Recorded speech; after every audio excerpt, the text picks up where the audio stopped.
অপদার্থ জনে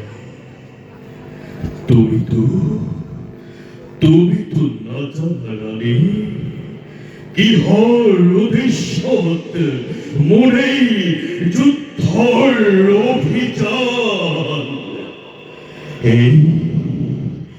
এই অভিশপ্ত জীৱনৰ সামৰণি পেলাবৰ বাবে বৈৰিকভাৱে চিন্তা কৰি সেই অনন্ত দেৱক নমাই আনিব লাগিব মই বৈকুণ্ঠৰ পৰা।